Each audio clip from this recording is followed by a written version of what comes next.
15ാം കേരള നിയമസഭയുടെ 12ാം സമ്മേളനത്തിന് തുടക്കമായി. വയനാട്, കോഴിക്കോട് ഉരുൾപൊട്ടൽ ദുരന്തങ്ങളിൽ മരിച്ചവർക്ക് ആദരാഞ്ജലി അർപ്പിച്ചാണ് സഭാ സമ്മേളനം ആരംഭിച്ചത്. നിയമനിർമ്മാണമാണ് 15ാം കേരള നിയമസഭയുടെ 12ാം സമ്മേളനത്തിന്റെ പ്രധാന അജണ്ട. സമ്മേളനത്തിന്റെ ആദ്യ ദിനത്തിൽ മറ്റ് നടപടിക്രമങ്ങളൊന്നും പരിഗണിക്കാതെ വയനാട്, കോഴിക്കോട് ദുരന്തബാധിതർക്ക് സഭ ചരമോപചാരം അർപ്പിച്ചു. സമാനതകളില്ലാത്ത മഹാദുരന്തമാണ് വയനാട്ടിലുണ്ടായതെന്ന് മുഖ്യമന്ത്രി പിണറായി വിജയൻ പറഞ്ഞു. ജനങ്ങളും സന്നദ്ധ പ്രവർത്തകരും ഭരണകൂടവും ഉൾപ്പെടെ എല്ലാവരും ഒത്തുചേർന്ന രക്ഷാപ്രവർത്തനത്തിൽ നിരവധി ജീവനുകൾ രക്ഷിക്കാനായെന്നും മുഖ്യമന്ത്രി പറഞ്ഞു. രണ്ടിടങ്ങളിലെയും അതിജീവിതർക്ക് വേണ്ട അടിയന്തര സഹായങ്ങളെല്ലാം തന്നെ സംസ്ഥാന സർക്കാർ ലഭ്യമാക്കിയിട്ടുണ്ട്. ആഗോള താപനത്തിന്റെയും കാലാവസ്ഥാ വ്യതിയാനത്തിന്റെയും ഫലമായി അടിക്കടി പ്രകൃതി ദുരന്തങ്ങൾ ഉണ്ടാകുന്ന നാടായി കേരളം മാറുന്നു.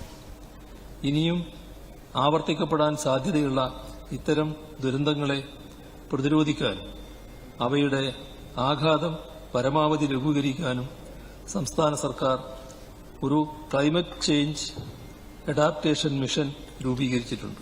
വയനാട് ദുരന്തത്തെ അതിജീവിച്ച 794 കുടുംബങ്ങൾ ഇപ്പോൾ വാടക വീടുകളിലാണ്. കോഴിക്കോട് 30 കുടുംബങ്ങളും വാടക വീട്ടിൽ കഴിയുന്നു. വയനാട് ദുരന്തബാധിതർക്കായി സുരക്ഷിതമായ ടൌൺഷിപ്പ് നിർമ്മാണം പുരോഗമിക്കുകയാണെന്നും കോഴിക്കോട്ടെ ദുരന്തബാധിതർക്കായി സമഗ്ര പുനരധിവാസം ഉറപ്പാക്കുമെന്നും മുഖ്യമന്ത്രി അറിയിച്ചു. വയനാട് ദുരന്തത്തിൽ 1200 കോടി രൂപയുടെയും കോഴിക്കോട് ദുരന്തത്തിൽ 217 കോടി രൂപയുടെയും നാശനഷ്ടമാണുണ്ടായതെന്നും മുഖ്യമന്ത്രി വ്യക്തമാക്കി.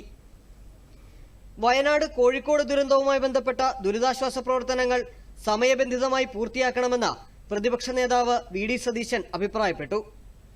ദുരിതാശ്വാസ പ്രവർത്തനങ്ങൾ മന്ദഗതിയിലാകരുതെന്നും മാതൃകാപരമായ ദുരിതാശ്വാസ പ്രവർത്തനമാണ് വേണ്ടതെന്നും പ്രതിപക്ഷ നേതാവ് പറഞ്ഞു. കേന്ദ്ര സർക്കാരിന്റെ സഹായം ലഭിക്കാത്തത് ദൌർഭാഗ്യകരമാണെന്നും വി.ഡി. സതീശൻ ചൂണ്ടിക്കാട്ടി. വലിയ ഭാരിച്ച ചെലവുകൾ തീർച്ചയായും നമുക്കുണ്ടാകും. പൊതുസമൂഹത്തിന്റെ പിന്തുണയോടുകൂടിയാകണം നമുക്കത് നിർവഹിക്കപ്പെടേണ്ടത്. എന്നാൽ കേന്ദ്ര സർക്കാരിന്റെ ഭാഗത്ത് നിന്ന് പ്രധാനമന്ത്രിയുടെ സന്ദർശനത്തിന് ശേഷം നമ്മൾ വലിയ ഒരു സഹായം ഉണ്ടാകും എന്ന് പ്രതീക്ഷിച്ചു.